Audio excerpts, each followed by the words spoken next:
police presence makes all of us more vulnerable, but especially Black and brown people. And that kind of presence will absolutely reverberate and cause far more trauma and harm than it will safety. Today, we're speaking to Dr. Shana Redmond, who's a professor of English and literature and a center for the study of ethnicity and race at Columbia University, where Gaza solidarity protests and encampments have been taking place. And she joins us now from New York. Dr. Shana Redmond, thank you so much for speaking to us on Real Talk Online. Of course, I'm happy to be here.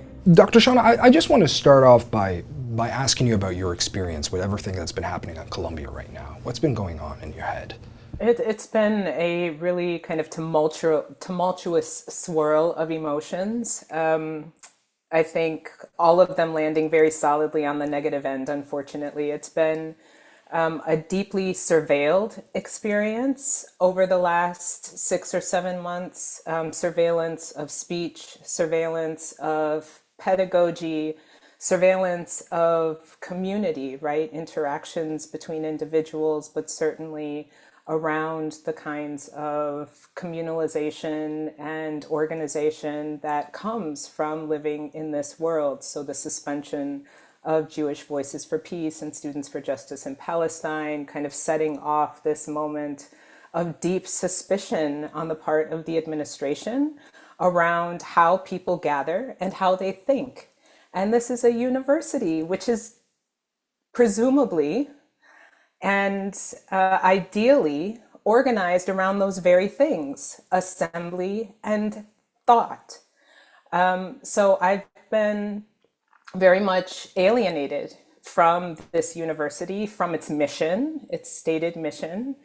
And now with the escalation of a police presence, which is not new in the last week or two, but has been growing steadily in number over the last few weeks, I am deeply alienated from that space as well. As a Black person, I'm completely unwilling to step foot on that campus as long as the NYPD is there. And those kinds of repressive, militarized elements have created a culture of fear and a deep mistrust between the students and faculty and the administration.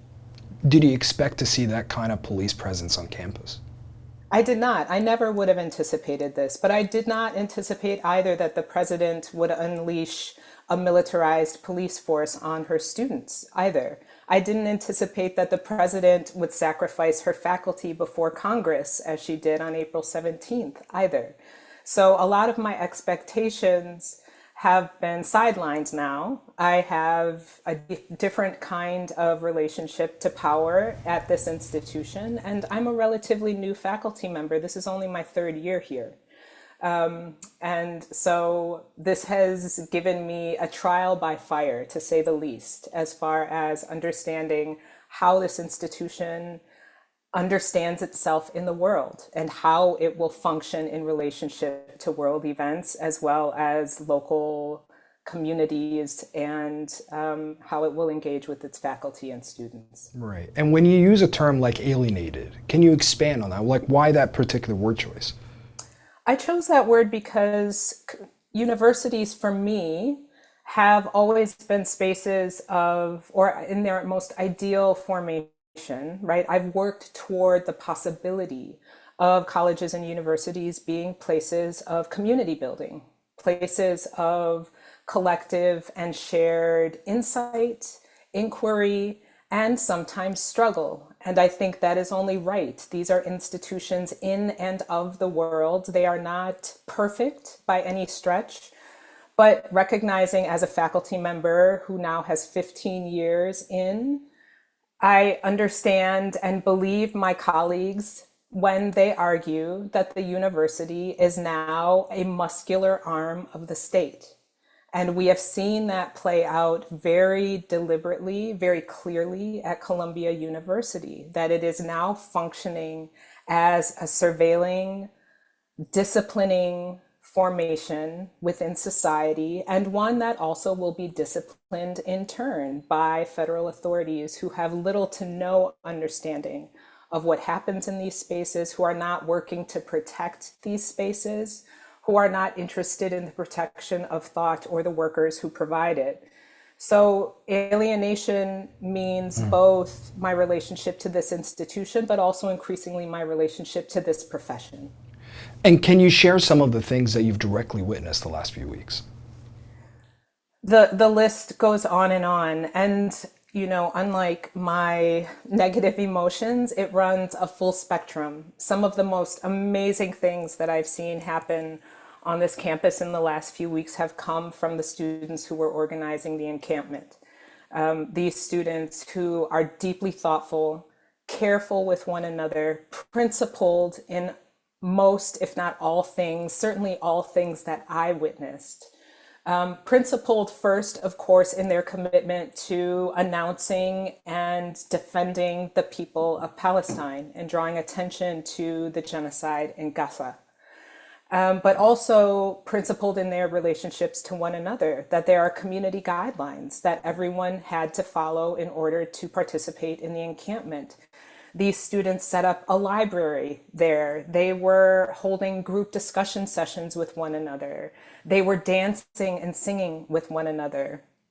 I witnessed just the day before the siege of campus by NYPD, I witnessed an occasion at the encampment in which a student was having a very severe mental health episode. And the ways in which the students there cared for this person and protected this person, ensuring that they were not made a spectacle for the gathered media who were patrolling that space, was deeply powerful to me. And it was demonstrative of the kinds of investments in protection and care that the university was failing to model. So on the flip side of that, what I've seen is an incredible police presence, both inside and outside the gates of the university. The university has established checkpoints where people can only enter with ID, or that at least is that's the narrative, at least. We have seen numbers of people, including the founder of the Proud Boys on campus, who certainly is not an enrolled student at Columbia University, nor is he faculty. Gavin McGinnis, yes. Yes, who has shown his face on campus. So the checkpoints were porous, to say the least, depending on whose agenda those visitors might support. But there are checkpoints on campus. The deep surveillance of speech and thought extends from the students into the classroom. There were colleagues who were informing on each other. There were students who were recording lectures or making complaints if the word Palestine was raised in class. There were faculty who were disciplined, both very publicly in front of Congress, but also very quietly. This is prior to the encampments, right, Dr. Shana? This is prior to the encampments, absolutely. So this culture of fear, of surveillance, was already deeply entrenched by the time that the students took the lawn and established their encampment. And I've seen just a lot of mistrust develop on campus. You know, I think I should also present the way these protests have been framed. I mean, if you turn on American television right now, I think the framing of these protests by mainstream media has been that these students, you know, they've lost the plot. That they've been radicalized by outsiders, right? And that, you know, these protests have been fostering a climate of anti-Semitism on campus, which, you know, it's quite different than how you've been describing it. So how, you know, what is your take on how media has been treating this, or mainstream media framing this? I think the mainstream media framing of this event has been abominable. It has done a grave injustice to the events that transpired on campus, to the events as they're being manifest in the world, right? First and foremost, the kinds of coverage that we're seeing of the occupation, of the genocide in Palestine, has been just atrocious. And I think this is part of what the encampment, part of what the students and faculty have been drawing attention to, is the mis and disinformation, the fake news, the completely skewed, absolutely skewed coverage of these events, both globally and locally. I mean, the kind of witch hunt for anti-Semites on campus has been deeply pervasive. They've taken something real, anti-Semitism, and made it a boogeyman because they refuse to define it, right? So the very committee on campus that is meant to investigate cases of anti-Semitism refuses to define it, and it chilled the campus culture completely and also almost stalled it to a point where people felt as though they had to radically self-censor around certain kinds of ideas that were pertinent to their lectures, pertinent to how they were moving in this space and trying to assist their students in doing the same. The media has taken that language that now is being fomented and has been fomented amongst elected officials and made it into the flashpoint without recognizing that much of this started at Columbia around the suspension of Jewish Voices for Peace and Students for Justice in Palestine, that those two organizations were working together, that Jewish students have been a large part of the organization on Columbia campus, a big part of the encampment, that these kinds of relationships are formed and enduring out of these struggles, and that people are actually working towards a future that is sustainable. This is not an abandonment of their future. This is just a group of students who have decided to dismiss expectations for bourgeois aspiration and have instead demanded that the future be just and that they fight for life, everyone's life, universally.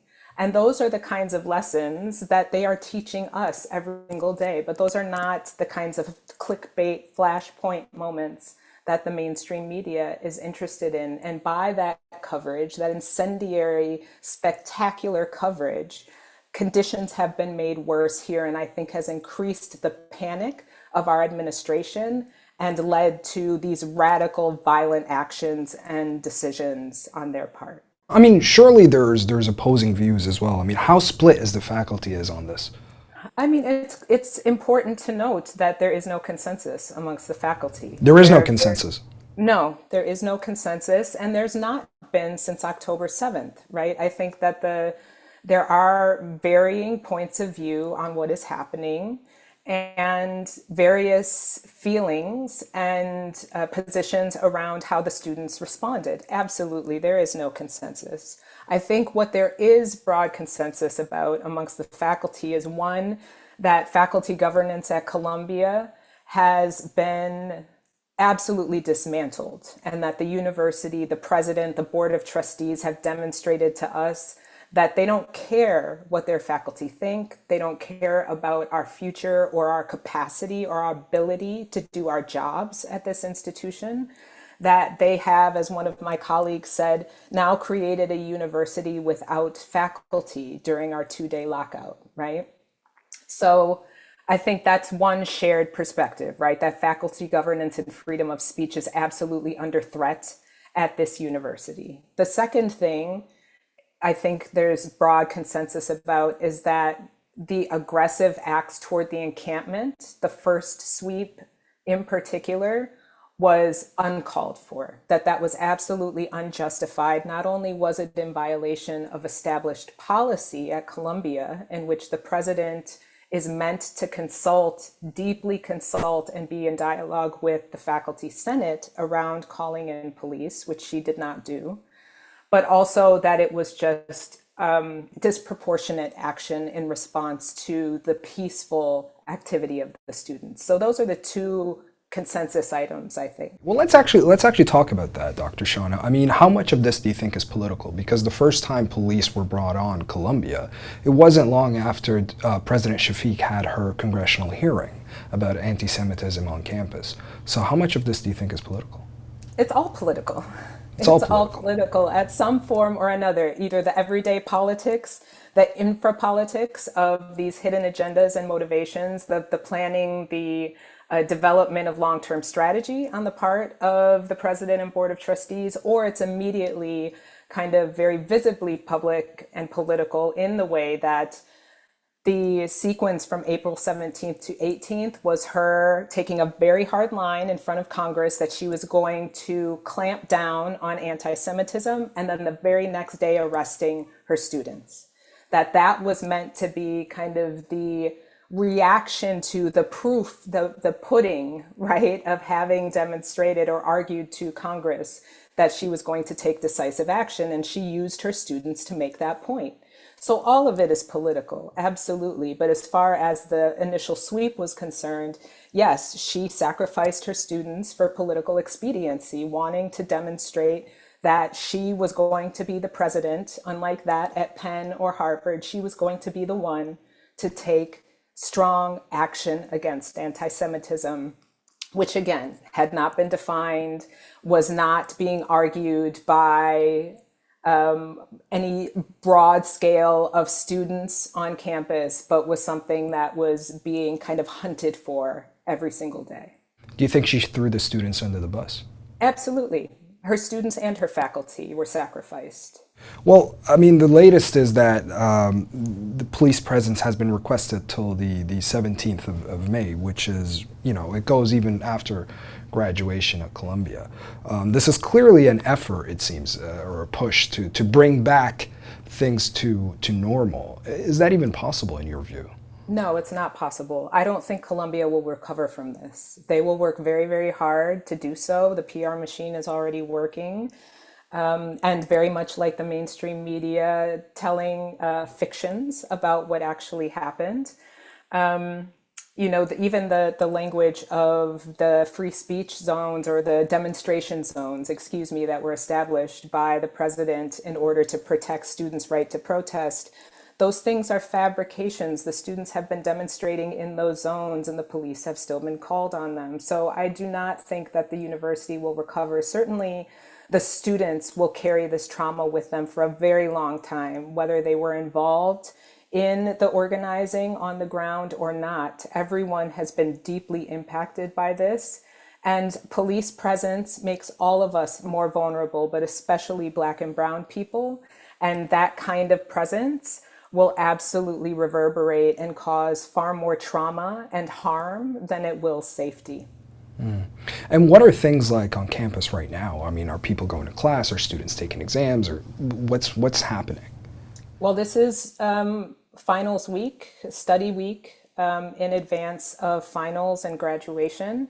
And from what I understand, again, I am not going to campus because of the NYPD presence, but what I understand from colleagues who have been on campus or students who are still trying to gather in order to study for end of semester exams is that it is mostly a ghost town, but for the necessary staff and the NYPD.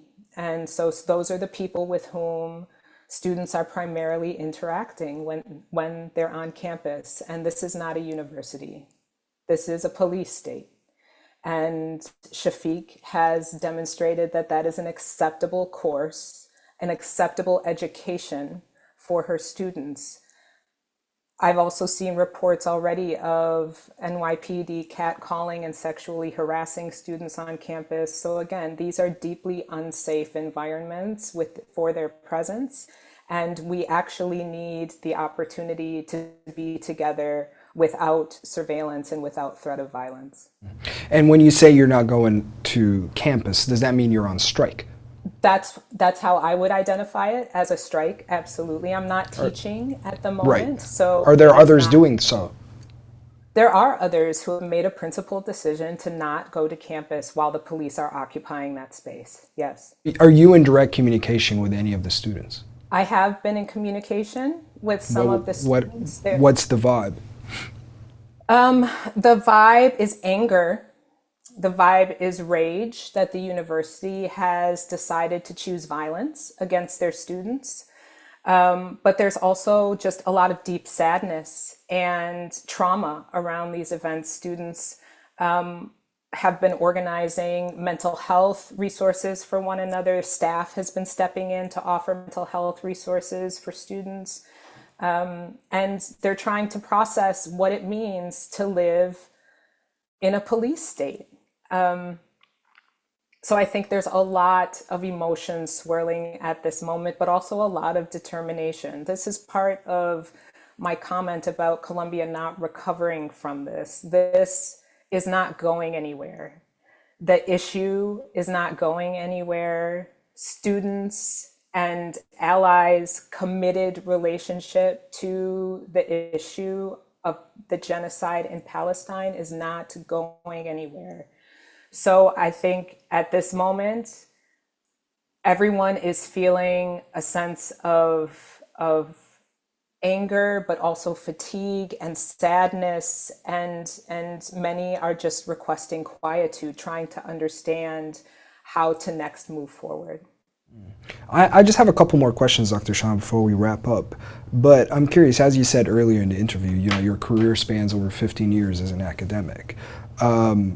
What have been your takeaways from all this, your personal reflections? There have been so many takeaways, some of them personal, but many of them around the profession itself, the capacity of this field to actually invest in committed ways in its principles of free inquiry, of freedom of speech, of academic freedom, and the ways in which we need to figure out how to show up for each other and protect these values that are meant to be shared across institution. Institutional leadership will come and go. For me, that is far less the issue than the cultures that we create here as faculty and students and staff, that we protect one another. And as the demonstrators in the encampment were always clear to say, we keep us safe. And so to make environments that are non-carceral, in order to make spaces that invite free inquiry and curiosity and debate from all perspectives, we actually have to commit to academic freedom, and we have to commit to creating spaces in which we each feel respected and cared for. And so my concern is that the profession is increasingly timid around those practices and ethics because of the political backlash and onslaught that we're facing. And we have to figure out a way to push through that, to fight against that political invasion, but also to protect one another. And so the question is, do we have the will to do so? Is there one particular thing that you just can't get over from the events? I can't get over the policing. I can't get over the absolute siege of Tuesday night. I can't get over seeing hundreds of NYPD on this campus, on the City University of New York campus, coming in with ladder trucks in order to break into Hamilton Hall, renamed Hines Hall. I cannot get over the incredible chaos and violence of that moment. I cannot get over that leading to having been locked out of my campus. I can't get over the carceral state in its relationship to the university. And I cannot condone it. I cannot withstand it. Just speaking briefly about Hamilton Hall, I mean, I heard one member of faculty say that, the students have already made their message quite clear. They didn't need to go into Hamilton Hall and barricade themselves. I mean, do you think that was a step too far? I don't want to police student strategy. I think that the students have to take responsibility for their course of action, and they have. There were arguments for why that needed to happen in their minds, and I'm uninterested in critiquing them. I would only say that the students have demonstrated a clarity of purpose, a clarity of political investment that has been lacking in leadership here. And I applaud them for that. Whether I agree with their strategy or not, I applaud them for their clarity of vision. And they had no model from the Columbia administration and trustees. And so that is theirs to own and to celebrate. My last question, Dr. Shana. I mean, as you've seen, I'm sure a lot of analysts have been drawing parallels between what's been happening now and the Columbia protests of 1968. But my question is, I mean, do you think Columbia itself has learned any lessons from 1968? No, it's clear that they've not. As much as that event has been memorialized, there's a whole web page dedicated to it on the Columbia website. You know, there's a plaque about Malcolm X's final speech at Barnard before his assassination on that campus. You know, these are the ways in which that history becomes domesticated and becomes convenient for the kinds of stories that these universities want to tell about themselves as spaces of radical inclusion and open debate. And they have shown absolutely to act otherwise since last fall, but certainly within the last 3 weeks. And it's just a despicable display. It spits in the face of all of the honorifics that they have bestowed upon the alumni and activists of that 68 moment. It spits in the face of these histories that actually have made Columbia a better place, have adjusted its relationship to Harlem or sought to adjust those relationships, and have made a space for others to actually imagine this place as one that could be fitting for them, could be acceptable to them. They've now foreclosed those opportunities, and I don't know that they will ever be able to fully recover. Dr. Shana, I thank you so much for taking the time to speak to us. It's truly appreciated. Thank you. I enjoyed it. Thank you, Dr. Shana.